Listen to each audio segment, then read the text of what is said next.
Magandang araw po sa inyong lahat. Welcome po sa Makapili TV. Mainit na mainit pa rin po yung issue sa West Philippine Sea, lalong-lalo na po yung sinabi daw ni Senator Marcoleta na dapat daw nating i-give up ang Kalayaan Island Group para maging matibay yung panghahawakan natin sa West Philippine Sea.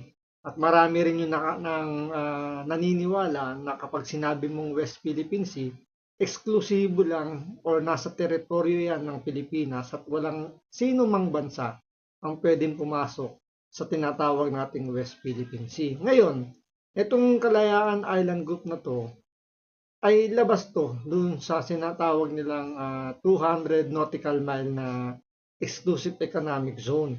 Kaya dito kumbaga doon bumase itong si Senator Marcoleta, kaya niya siguro nabanggit yung pagkakasabi niyang kailangan i-give up daw yung Kalayaan Island Group para mapagtibay natin yung ating West Philippine Sea. Kaya dito ipaliliwanag ni Senator Marcoleta ano ba yung konteksto kung bakit lumabas yung issue ng pag-give up dito sa Kalayaan Group of Islands at ano ba talaga yung katotohanan sa loob nitong Kalayaan Island Group na to, ano ba yung hindi pa natin alam tungkol dito para magkaroon tayo ng kaliwanagan dahil marami sa mga Pilipino, ang alam natin, ang Kalayaan Group of Islands ay nakapasok dito sa 200 nautical miles. Kaya sinasabi natin na kumbaga yung pag-claim dito is walang kagusot-gusot.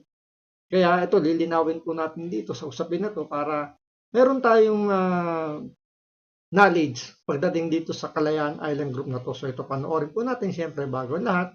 Kung hindi ka pa nakasubscribe sa Makapili TV, baka naman pwedeng pakipindot po muna yung subscribe button at the same time palike na rin po ng video. Wala naman pong bayad yan kaya pindot na. So ito, panoorin po natin.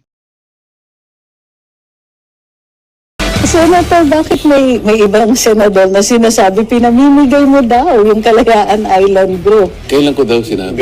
Minsan. Alam mo, ini-splice nila eh. Tama yun. Paano, for the record, para maging klaro. Ano yung sinabi niyo, sir? That happened when 35 members of the armed forces were up for confirmation. Ay, Parang last week yung campaign, you know.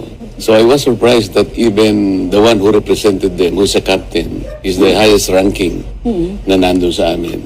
Hindi niya alam na yung key features ng Kalayaan Island Group, 4 of them, which are being occupied by the Philippines today, hindi niya alam na nalabas siya sa ating exclusive economic zone.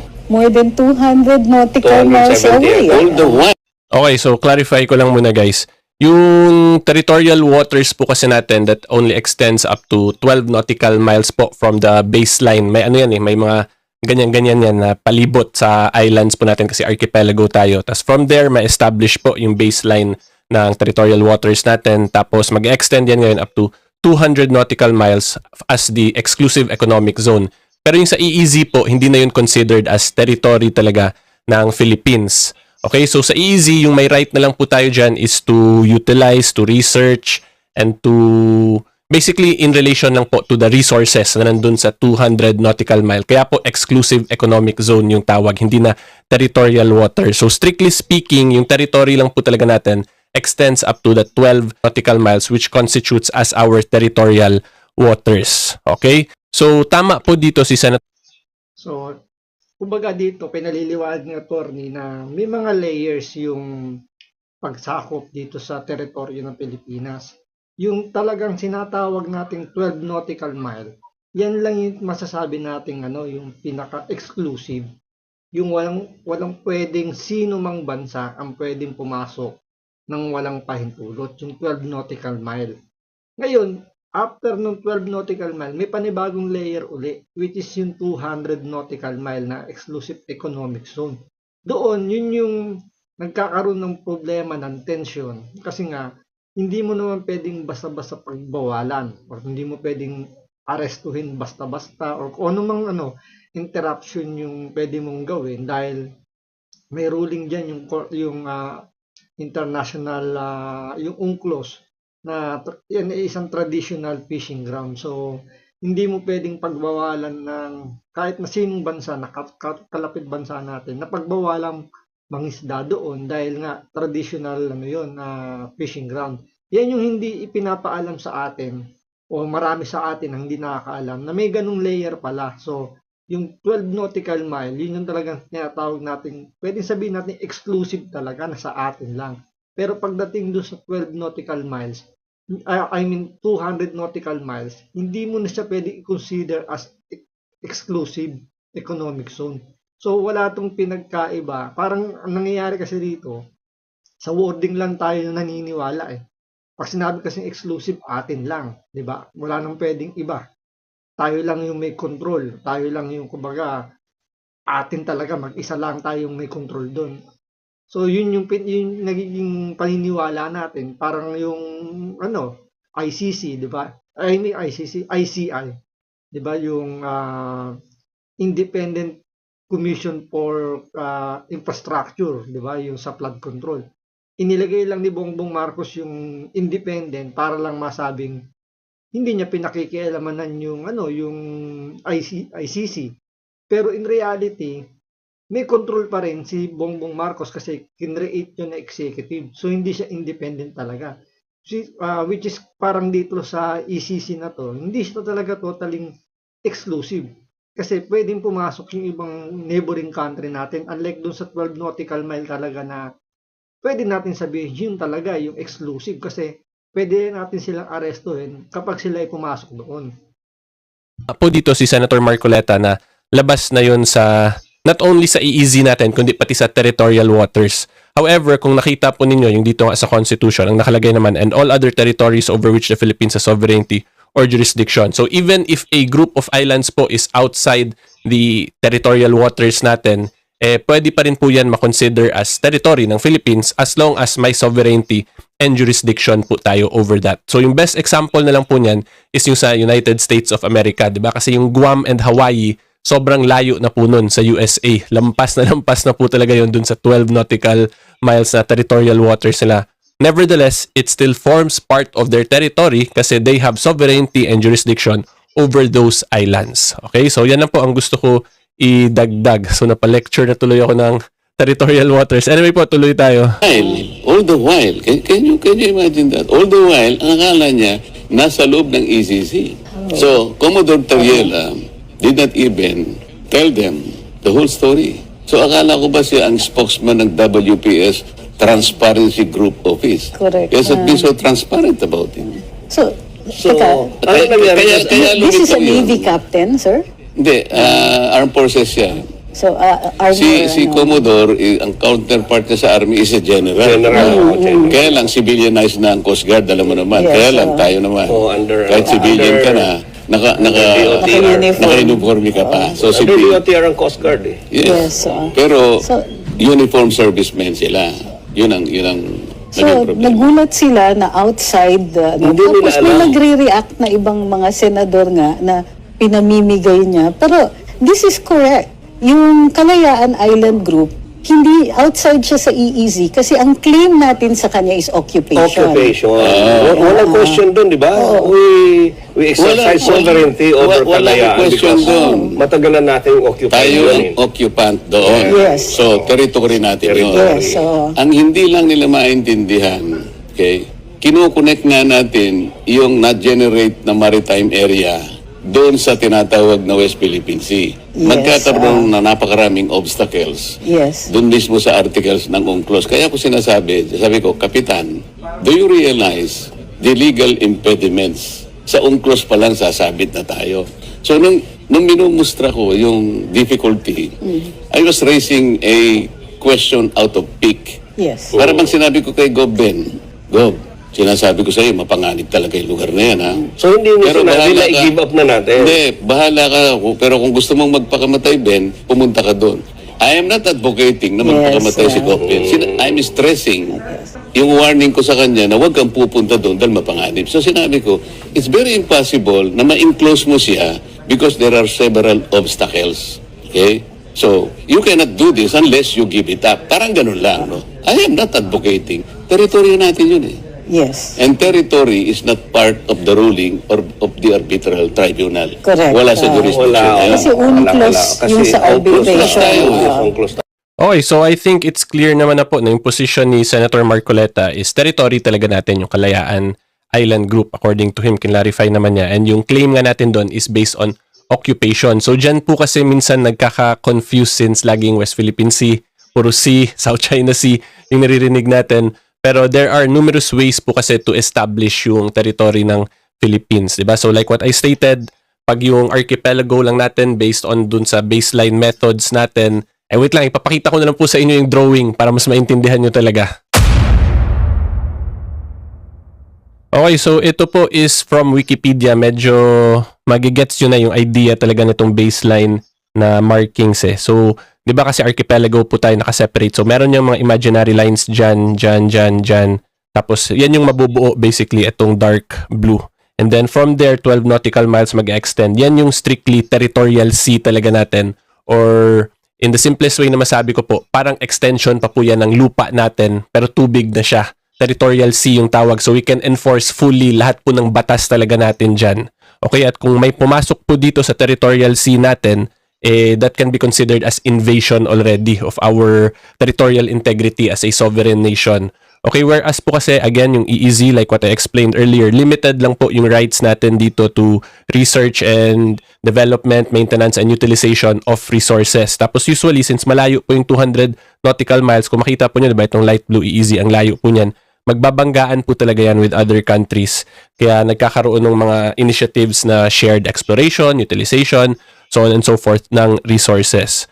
Okay, so ang So, malinaw naman yung pinresent dito na mapa ni Atty. Nila Bayon. Yung blue na dark color na blue, yan lang yung exclusive talaga. Hindi siya exclusive economic zone, pero yung pwede natin ituring na exclusive talaga within 12 nautical mile na pwede nating arestuhin kung sino mang foreign na vessel or kung ano mang foreign na papasok dyan sa dark blue na yan. Pero yung naka-light blue na yan, yan lang yung 200 nautical mile na exclusive economic zone. Na sabi nga ni Tony rito, di ba, na may mga claimant din dyan na pumapasok din. Ngayon, yung Pag-asa Island, labas diyan sa 12 nautical, sa 200 nautical mile na yan. Yun yung sinasabi ni Senator Marcoleta na na magiging, kasi ang nangyayari parang yung Kalayaan Island Group, in-extend nila ng isa pang another 200 nautical mile. Kaya, kumbaga, lumawak ng sobra yung ating 200 nautical mile diyan. Kaya nga, di ba, yun yung sinasabing magkaroon ng conflict dahil nga dun sa ruling ng UNCLOS na tinabla nila yung claim ng China, yung 9-dash line na halos sinakop nila yung buong South China Sea. Diba? So tinabla yun dahil nga yung West Philippine Sea or yung South China Sea na yan is traditional fishing ground. So pasok doon yung 200 nautical mile na exclusive economic zone natin. Kaya mapapansin nyo, diyan sa 12 nautical mile na yan, andyan din yung Vietnam, Malaysia, I think pati yung Taiwan, nandyan din. So, yan yung nagkakaroon ng conflict. So, hindi natin pwedeng, alam nyo yun, harasin or pagbawalan. Yung nga lang, nagkakataon lang kasi, dito sa China kasi, nag-develop nila yung area, yung Scarborough Shoal, di ba? May mga artificial island na silang nilagay dyan. Dahil meron silang panggastos. Kaya, meron silang power na gumamit ng lakas nila, ng kanilang kapangyarihan para itaboy yung mga sinatawag nilang mga foreign vessel na inaakala nilang kanila. So wala tayong magagawa doon dahil nga okupado na nila katulad dun sa Pag-asa Island, di ba? Kung tayo malakas na bansa rin, pwede nating pagbawalan lahat ng mga foreign vessel na lumapit diyan kasi nga teritoryo natin.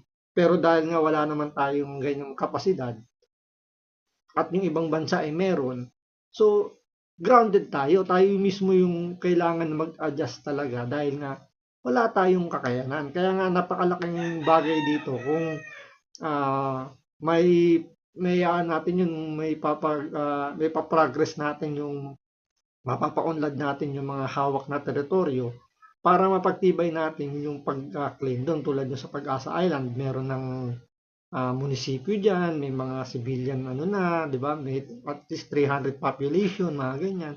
So, matibay na yung pinangahawakan natin. Kagaya nung nabanggit nung una rito ni Atty. Nilabayon, yung sa Guam, tsaka sa Hawaii, di ba? So, matibay na yung pinangahawakan nila dyan kahit na napakalayo ng teritoryo ng USA, ng Amerika. So, kanila pa rin yun, nakiklaim pa rin nila yun. So, ganun lang naman kasimple yung sinasabi dito ni Marcoleta na binigyan nila ng ibang kulay kasi nga nakalain sa mga Duterte.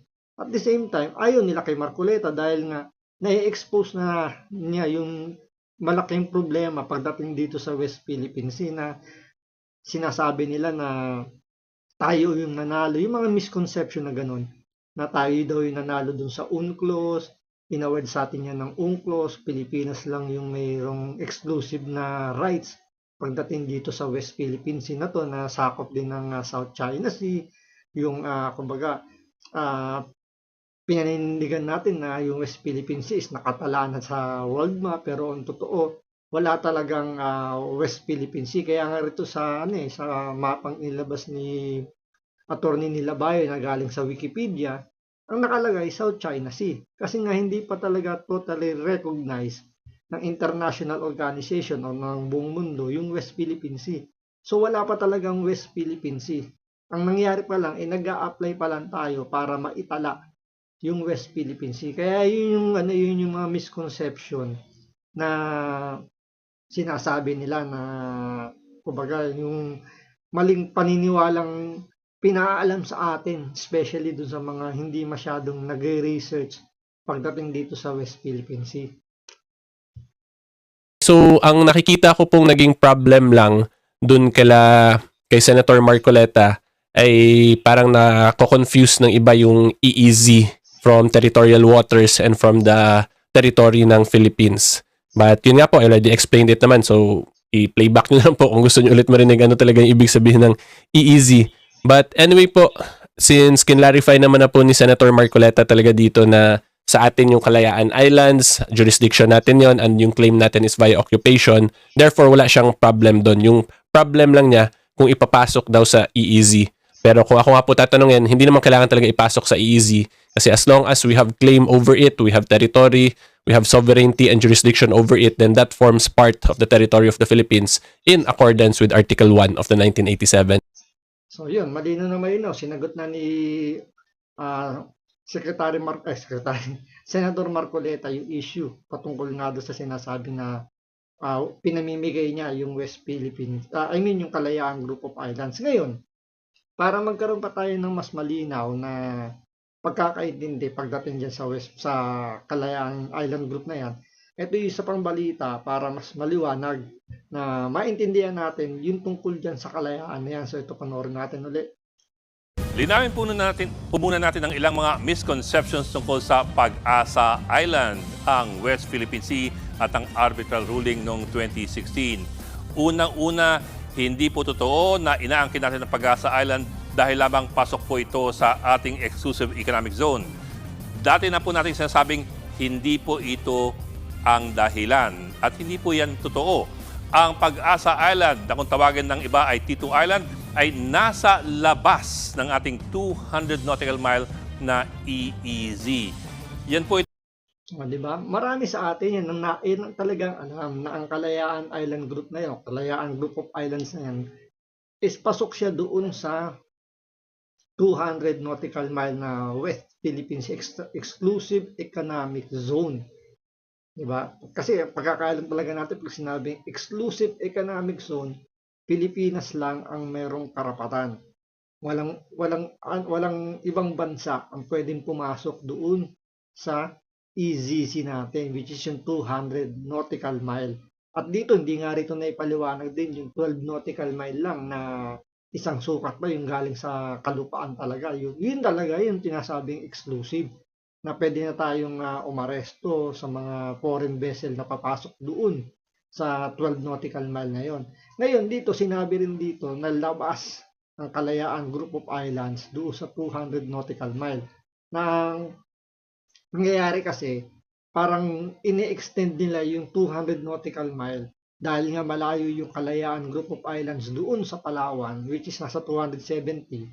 So mag-i-extend pa tayo ng another 200 pagdating dun sa Kalayaan. So yun yung pagkakaintindi natin. Kaya yung ECC natin biglang lumawak. So doon magkakaroon ng problema kasi ang ina-allowed lang ng UNCLOS is 200 nautical mile lang. So yun yung sinasabi ni Senator Marcoleta na magkakaproblema tayo doon sa 200 nautical mile ng ECC kapag isanama natin yung Kalayaan Group of Islands. Kaya nga sabi niya, para mawala yung problema natin yan, yun yung kumbaga yun yung senaryong ginawa niya lang, is kailangan natin bitawan yung Kalayaan Group of Islands para mai-intact natin yung West Philippine Sea. Yan po itong kulay dilaw na linya sa paligid ng Pilipinas. Yan po yung 200 nautical mile na EEZ. Ang Pag-asa Island po ay nasa labas lang yan. Mga 270 nautical miles ang layo po mula sa Palawan. So nasa labas nga po siya ng EEZ. Pangalawa, hindi po yan inaward sa atin ng 2016 arbitral ruling. Ito isa pa, pakinggan yung maigi sinabi rito ni Ed Lingaw tungkol dito sa decision ng UNCLOS, yung arbitrary ruling na sinasabing napanalunan natin noong 2016 na isa daw sa mga legacy ni dating Presidente Pinoy. Ruling. Ang arbitral ruling po ay walang kinalaman sa teritoryo o kung aling bansa ang may-ari ng aling isla sa Spratlys. Ang pinagdesisyonan ng arbitral ruling ay ang pagbasura sa 9-dash line ng China. Pangalawa, nilinaw po nito na walang matatawag na isla sa Spratly Islands. May mga bato na maaaring angkinin ng mga bansa pero ang mga batong ito ay hindi po maaaring magkaroon ng sariling EEZ. Kung ganun, ano po ang pinanghahawakan natin sa Pag-asa Island? Ang pinanghahawakan po natin sa Pag-asa ay ang mismong paghawak natin dito. Sa madaling salita, effective occupation. Sa ilalim po ng customary international law, kinikilalang effective occupation ng isang bansa sa isang teritoryo basta po hindi ito lumabag sa ibang international laws. Ano pong ibig sabihin nito? Ibig sabihin na itatag na ang iyong otoridad sa isang jurisdiksyon. Halimbawa, meron ka ng administrasyon doon, mga reglamento, merong enforcement. Sa kaso po ng Pag-asa Island, nakatayo na riyan ang munisipyo ng Bayan ng Kalayaan na bahagi po ng Palawan. Meron ng paaralan at meron ng 2 hanggang 300 sibilyan na nakatira po dyan.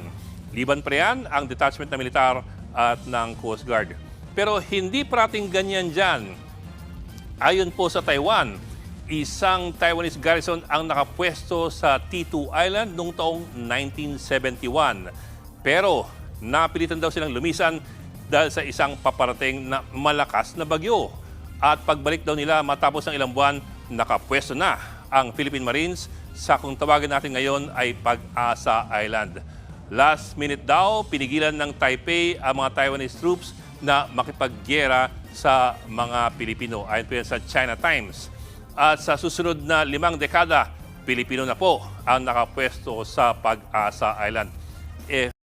So kung pagbabasihan natin dito, yung kwento ng Taiwan, Pilipinas yung nang-agaw. Nagkataon lang na mas nakuha natin yung control nung iniwan nila yung isla ng Kalayaan o Tito Islands na yan. So, kumbaga, ang labanan talaga pagdating sa West Philippine Sea, kung sino yung unang makakapag-establish ng militarization. Tulad ng ginagawa ngayon ng China, di ba? Sila yung superpower ngayon, sila yung may pera, napaganda nila yung 3 artificial island na wala na tayong magawa. Kahit na sinong bansa, wala na rin pong magawa dahil established na yung China doon. Parang yung sa mga hawak din na islands ng Vietnam at ng Malaysia, na established na rin sila at meron silang mga defense system doon, yung kanilang sa pagdating sa militarization, di ba? Meron na rin sila doon. So wala na tayong control din doon. So ang labanan talaga pagdating sa pagkuha ng mga teritoryo, ng mga isla, kung sino kagad yung unang makakapag-establish at makakapaglagay ng mga, alam niyo, ng mga defense system para hindi na mapasok ng ibang bansa. Effective occupation po ang tawag ngayon dyan. Ang pinaghuhugutan po ng konseptong ito ay ang 1928 ruling ng Permanent Court of Arbitration sa Island of Palmas case. Ang Palmas Island po ay isang maliit na isla sa timog ng Mindanao na gaya po ng Pilipinas ay pag-ari noon ng Espanya. Pero hindi po gaya ng Pilipinas, hindi ito naokupa ng Espanya. Kaya nung sinakop ng US ang Pilipinas, ginusto rin ng Amerika na kunin itong Palmas Island.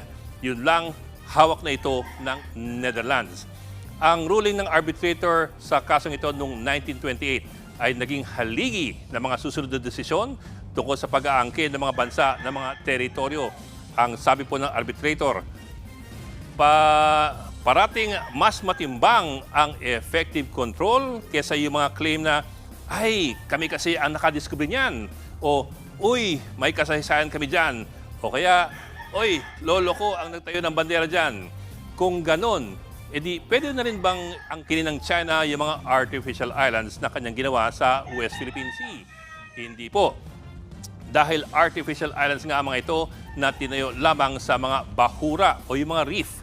Para maangkin ng isang bansa, kailangan ito ay isa pong isla o kaya ay isang bato or high tide elevation. Mga kapatid, Ed Lingaw. So, ang isa pa sa pinakamagandang example doon, yung sinabi nga ni attorney kanina, is yung Guam tsaka yung Hawaii, na napakalayo po sa United States of America, pero dahil nga meron silang control na doon, may mga population na, may mga kumpleto na, is kinukonsidered na ano na yun, na teritoryo nila. So, tulad din dito sa Los Palmas ba sinasabi nito ni Ed Lingaw? Diba? Hawak ng New Zealand, napakalayo ng New Zealand, pero nasa kanila yung control ng isla na yun kasi hawak na nila, meron na sila occupational claim doon, di ba? So talaga ang labanan ngayon pagdating talaga sa mga isla, particular dyan sa West Philippine Sea, kailangan talaga okupahan kagad yan at lagyan ng ng defense system natin para ma-claim natin na talagang sa atin. Kasi otherwise, kung angkinin mo lang na by pagsasalita lang, at kapag tayo naunahan ng ibang bansa, naglagay kagad sila dyan ng mga building, mawawala sa atin yan. So, yung sinasabi dito ni Marcoleta na ang Calayan Island Group, talagang tinabla niya yung pinakakalat ng mga galit sa kanya na ipinamigay nga niya yung Calayan Group of Islands para lang dito sa sinasabing West Philippine Sea. So, malinaw na malinaw po, lahat ng Pilipino, sinasabi atin ng Kalayaan Group of Islands, nasa atin ang control, wala nang dapat pagtalunan doon. So maraming salamat po sa panonood. Ingat po kayo lagi. God bless.